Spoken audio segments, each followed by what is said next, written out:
Pleased to present Austin Faith Dialogue, brought to you by the Austin Metropolitan Ministries. In the weeks ahead, you will see these and other programs by various denominations.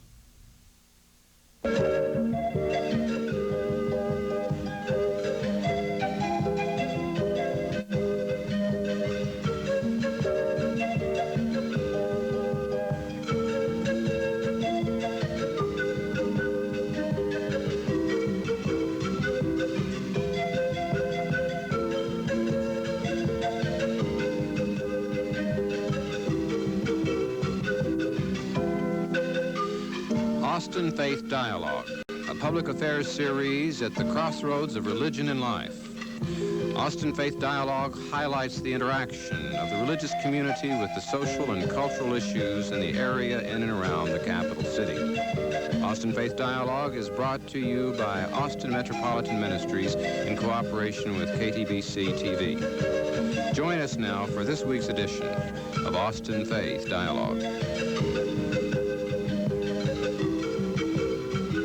If you are a parent or about to become one, today's topic is important to you. It's child discipline. Hello, I'm Valerie Bridgman Davis, co-pastor Benah Full Community Church and your host for today's edition of Austin Faith Dialogue. We first discussed this issue back in November, and while we only started to scratch the surface of this important issue, the discussion was lively and enlightening. Today, the 4 local counselors who tried to make sense of child discipline the first time have a second chance to help all of us parents. We welcome back Glenna Chappell and Michael Bishop, both family counselors with the Austin Family Institute. We also have with us Janessa Disturb with Austin Psychotherapy Group, and Marjorie Johnson, who works as a school counselor at Pleasant Hill Elementary School. Their challenge, once again, is to help us focus in on how to raise the child of the 90s safely, morally, and ethically. Thank you all for joining us again for this discussion. I'm glad to have all of you back. For those who missed the show the first time, we had a lot of fun just talking about what it's like to raise children of the 90s, most of all because most of us are parents or have been children. All of us have been children. Last time we talked a lot about the theory and the philosophy of discipline, and I guess Glenna and Mike, I would like for the two of you to kind of just do an update for us. Glenna had said something about how different growing up is now than when we were children. Can you say something about that to catch us up to today's discussion? I think one of the influences is the media, that there's so much more information available so quickly. Part of it is computers, and it's the information age, which is really a shift in our whole paradigm of our society. And a lot of influences that we didn't deal with when we were children that our kids are exposed to now. Yeah. One of the things, Michael, you had said was that one of the things that is different is that there was a time when everybody in your neighborhood had the same kinds of plan of discipline, same kind of values that you had, and that's different. Can you talk some about how that's different and why that is? Well, we have a much more multicultural society now than we had 10, 15, 20 years ago. We also have much more of a multi-value system than we used to have. The person across the street does not have the same kind of values that maybe I do, that maybe my next door neighbor does. And so when that involves discipline of children, a child may have a parent who thinks it's completely all right to play on a construction site, where another parent may completely frown upon that, restrict that. Okay, so there are some differences that we need to look at this morning, and I guess I know that there's no way we can give anybody a foolproof plan of how to raise children, but one of the things that I would like for us to do is just give people some suggestions of what they might do. I guess I want to start with the school-age children, and Marjorie, since you deal with school-age children and parents of school-age children, can you talk some about maybe discipline around schoolwork, for instance, things that parents can do or not do? Well, I think one of the things that's difficult is to help a child know that he must do this or suffer the consequences. And parents' own ego gets in the way of this. A lot of times they want the child to look good at school, so no matter what, they'll sit and do the kid's work for him, or because they don't want the kid to fail. They'll talk to the teacher and ask the teacher to make special dispensations for him. and that's a real problem. To allow the child to take the consequences of his own doing, her own doing, is, I think, pretty hard for a parent. Well, do any of you want to add to that? Having just had a very, I just had that very situation to come up at the school where But Marjorie she was very brave and let her son take the consequences. Yeah, and bravery is what was at issue. It is bravery. Yeah. It is bravery. I think so much of the parent's self-esteem is tied up, as you said, in the outcome. We were talking about the child and the room. It's a disaster. And the parents' emotions are tied up in that because the child is not going to clean up their room, therefore that is a reflection on me, therefore when my friends come over and they see it looking the way it looks, it's somehow I'm not being the kind of parent and I'm not holding my kid responsible. Whereas the kid says, this is totally okay. You know, this is my little environment, and as long as I can handle it and work with it and it's not a fire danger or a danger, you know, but parents say, but that doesn't look right. To whom? And so I think one of the things I stress with parents over and over again, pick your battles and win your wars. I mean, if you can tell parents anything, that is the most difficult for them to understand. Everything is not, you know, so important that my self-esteem has to ride on this. You don't have to have the last word. Absolutely. You don't have to always walk away as the winner. That's and, right. And in fact, that's, I guess, where, you know, athletics comes into part, because we have too much of a performance and a competition idea. Yeah. And it influences our parenting. Yeah. We get into there, you know, I'm going to make my child do this, and I'm going to win this. And a lot of times you don't win. You may, you know, have the spoil of war there, but you fathered a kid that's feeling the same thing. I am not going to let this parent win this. That's true. That's what you did. And then as the kid maybe becomes 25 and the parent's 50, they're still doing that. That's right. That's right. And you have to look at what you can have influence and control over and what's totally out of your hands. I mean, I think we have the obligation as parents to provide our children with a place to study, with good light, with good nutrition, with the conditions that enable them to do their best work. But I don't know anybody who's ever succeeded in being able to make a kid learn. Okay. You can't do it. All right. Since we're talking about that, let's talk about what parents can and cannot do. You've said you can't make children learn. I know that for myself. You can't make children learn. Okay, but you can do certain things about rules in your house. I'll tell you something very interesting that just happened at our house. And I'm using my family as an example. They will probably kill me because I didn't get their express permission for this, but my children just wrote a list of rules for their rooms for their friends. The rule number 1 was, when you come to our room, we're in charge. Rule number 2 was, if you're doing something and we say stop immediately, or we call an adult. Now, I thought that was very good. I mean, maybe not, but at least they were having some sense that, because we have said to them, if stuff gets broken in your room or misplaced or whatever, that's your room and you're responsible for that. So they've kind of taken over that. What can you do very specifically? You cannot make them learn, but aside from the lighting and the place to study, are there other things you can do for children learning? I think negotiation is one of the most important things. Kids know what they need oftentimes. I think we feel like they don't. Parents sitting down with the kids and say, look, education is an important factor in this household. That's a ground rule. That is going to be a given. How can we make it happen so we're not harassing you day by day in terms of your grades? Because kids will oppose and exercise their oppositional behavior around anything they are told they are going to be made to do. But that negotiation, sitting down at a family meeting and saying, okay, this semester, these are the classes you're going to take. This is the level of difficulty. How are we going to get through this? I think with younger children, sitting with them and helping them is important, because if you have said, now you've got to go study these spelling words, and I'm going to be out here watching television, and the television's blaring, if you're at all have an attention problem like I do, you're listening to even the commercials. I mean, you're listening to everything instead of getting your work done. Right. So I think sitting down and helping a child know how to study or calling out words with the younger child's important. And even getting it quiet for older kids that may be distracted. But a lot of times parents don't want to give up television. If you state, as you were saying, Janessa, about that it is a priority, it is an expectation, education is important, I think that if you get involved with the child in the learning process, you're going to have a little bit better management. But I think also you're proving to the child that education is a value and it is a priority. Yeah. Well, I think kind of adding to that, Mike, for myself, having a mother who read all the time, that just said reading is important. So you read. I mean, I think you're right that partly you cannot just say what it is that you're doing, that you also have to do it.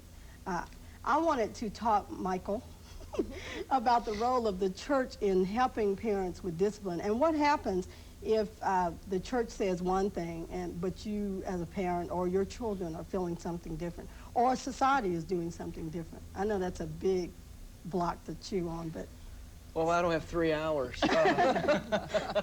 I think one thing that my personal belief and opinion is that it all boils down to that I am responsible for my child, that it's me.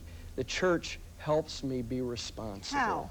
Well, in my own congregation that I attend, we have education for parents, specific education. We have also programs and workshops to teach ritual in families, and I think that's a very important thing in parents, very good positive rituals that can go on and traditions. I think another thing that we have had parent support groups specifically dealing with very specific issues. But we've also had opportunities for workshop and education that deal with things, not necessarily on this is how you discipline this kind of problem, but more of a kind of thing of being in discipline yourself as a parent. Because I think I'd rather have my child at a grocery store out of control than have me at the store out of control in response to my child. Well, I think the church should be an experience of koinonia or fellowship, and that is a family kind of relationship, so that you've got the church as a family, and that should be demonstrating loving concern for everybody there, so that the family itself has a pattern for providing that same kind of loving concern for each member of the family in it. So that's where I think the church is very important. I think another thing that's important for the church, for me, has been having other adults who I trust, care about, love, and in relationship with, who my children can go to. And I have specifically said to my sons, look, if there's something going on in your life and you don't want to talk to me and you don't want to talk to Dad about it, here are some folk that you know. Who would you talk to? And we've kind of had this covenant agreement. My oldest son has said, I would talk to this person, this person, this person. And my response has been, and they wouldn't have to tell me what you talked about. So that you give your children, I think, some sense of responsibility even in their own care, but also giving them someone they can go to. They're not just left to figure out who that is. Absolutely. Yeah, one of the reasons it's so important, I think, is because we have become such a mobile society that we've lost ties with extended family. And the church provides a sense of community, a supportive network, and comes in, like you say, there are other adults that your children can go to, rather than maybe grandparents who are far away or aunts and uncles who may be in other cities, so that they have options for support.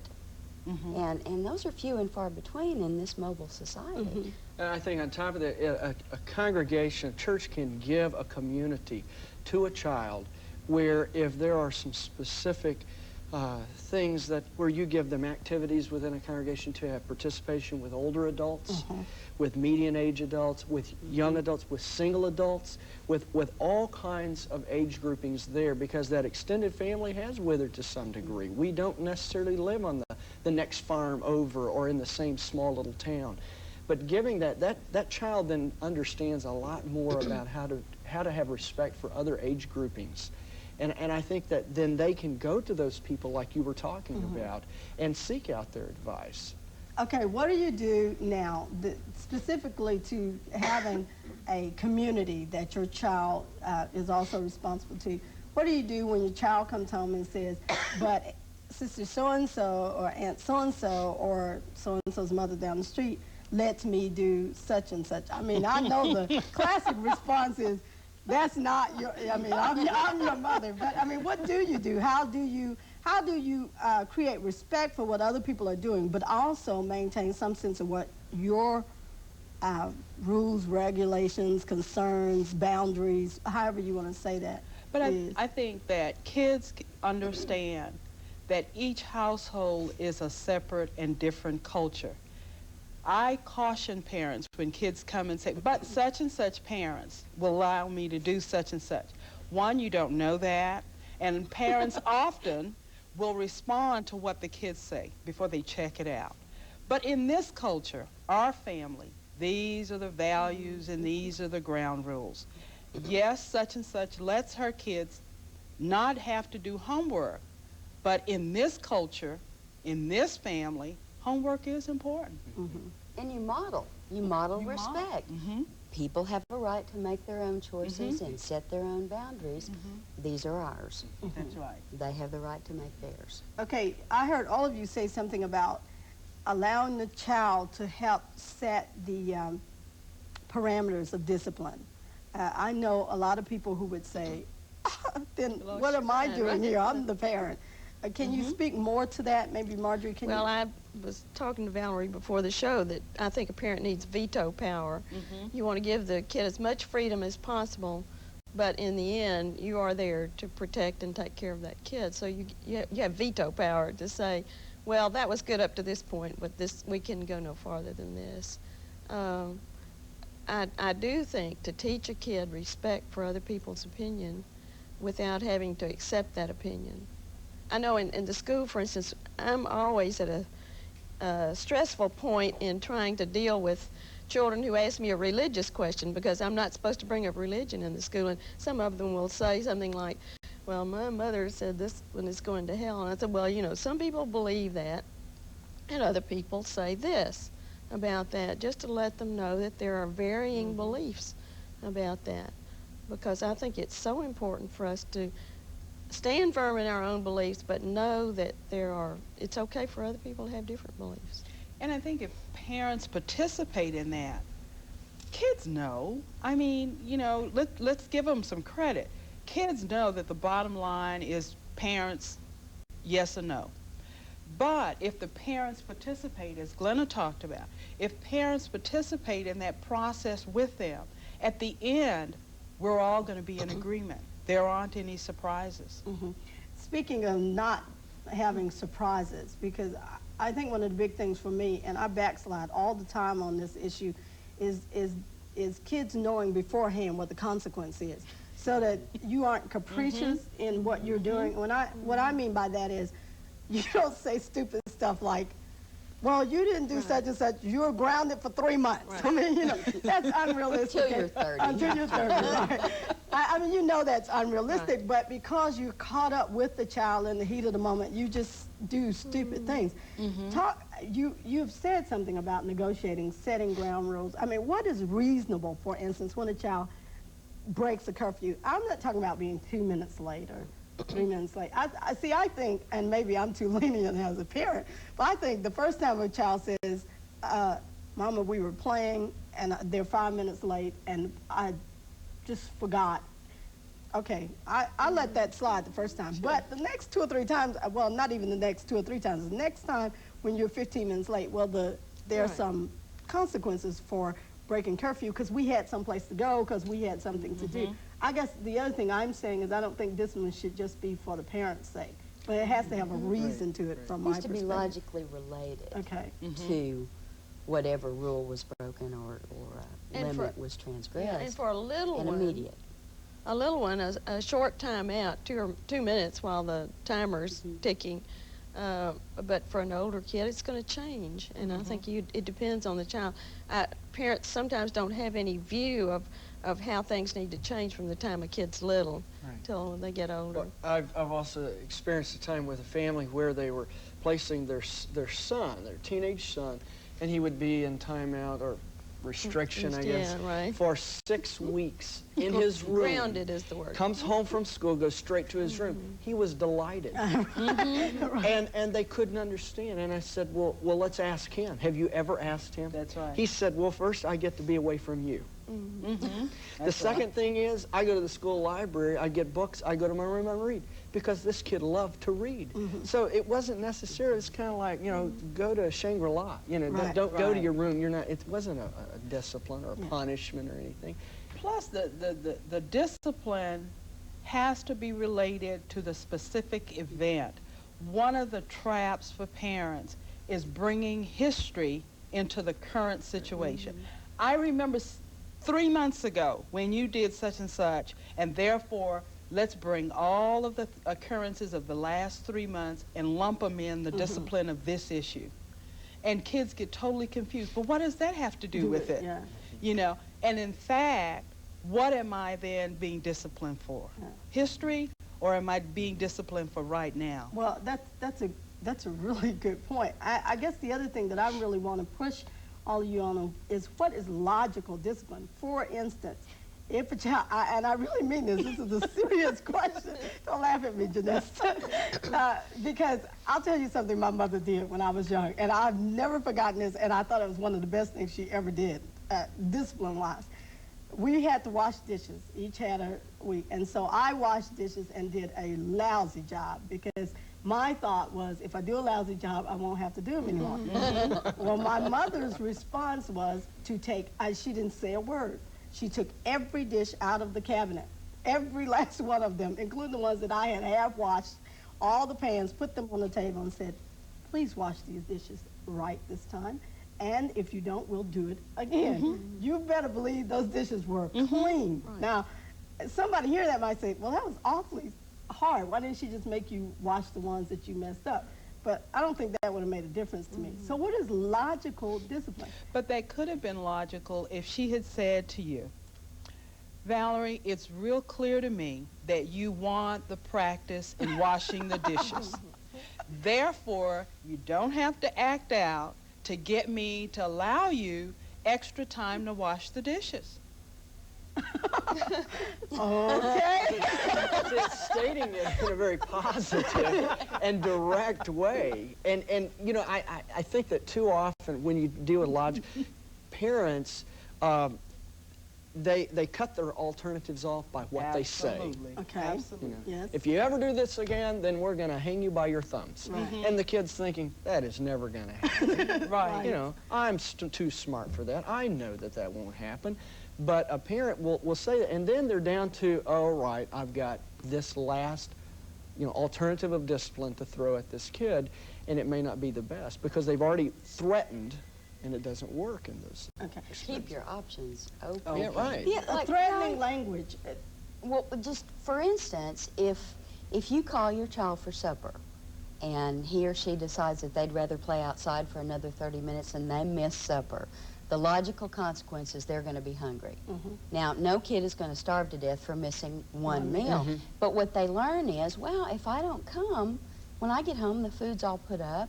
Some parents will let them eat cold food out of the refrigerator. Some will say, we eat at 6:30, you didn't come, so I'll see you at breakfast. And I think what trips us up is moms and dads get soft-hearted and think, oh, my poor child, they're going to be hungry. And so we rescue them, we intervene and don't let them experience the consequence. But that's a logical relationship. Right. One of the things you all said was about positive, saying it positively.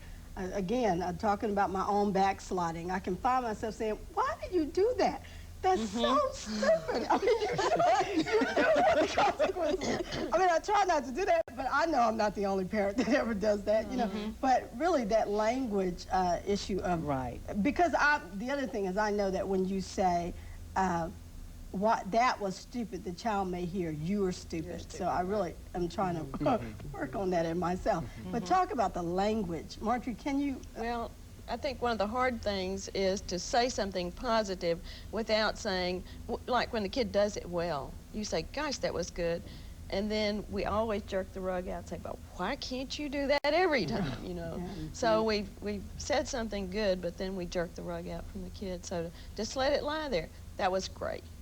It has to be Period. appropriately positive. Yeah. I think if you get hokey, yeah, fake. you know, kid's going to see right through that. Doesn't matter what the age is. Yeah. You know, they're going to, right. You know, but I think if you stay appropriately positive, if you don't pull that rug back out, I think it's a very good comment right there. And firm, friendly, respectful. That what we do is we model, I respect your right to choose, and you have the right to choose whether to do this or whether to do this. These are the consequences of each choice. You know, gosh, I'm sorry you made a bad choice that time. It's cost you, and I hope next time you make a better choice, and you're the one who has to decide. And I think also removing the intensity of our emotion out of Which the is so conversation. hard to do. It is hard. It is hard, and kids will provide you with enough practice. You know, they will, but you have to keep trying at it and keep working at it. Yeah, appropriate discipline is more about ourselves than it is about our kids. That's good. Well, I heard someone say just recently that one of the things about discipline is removing the parent from being the consequence. Yes. And when you're standing screaming, yelling at your child, you are the consequence, not whatever else you might decide is going to happen ceases to be the consequence. The child gets the angry parent, the angry response, and then is angry themselves. One thing I think we haven't said, we talked about corporal punishment and that kind of thing. To me, to avoid that is important because what you've done is you have taught the child that the way to handle a problem is to hit. And if there's a, you know, we've taught the kid that that's the way you do it. And then we fuss at the kid. If you don't quit hitting your brother, I'm going to hit you. Doesn't really do it. Well, as well as so many parents are, if they're spanking, they're angry at that time. And so the idea is that it's be angry and hit. Be angry and hit. Yeah. I just really have a lot of investment in families having meetings and putting issues on the table. Yeah. Being specific. Yeah. Family meetings. Okay. Well, we are, you can imagine, out of time, one more time, and none of us have said all that we wanted to say again. So, once again, the discussion has been interesting and very enlightening. I know that there are other things that we would like to say, but I'm just going to tell people to find you all, and then they can hear more from you. I want to thank you, Glenna Chappell and Michael Bishop, Janessa Sturp, and Marjorie Johnson for your insightful look at today's child and for your own investment in children becoming the best that they can be. I'm Valerie Bridgman Davis, thanking you for joining us and inviting you back next week at the same time. Peace to you.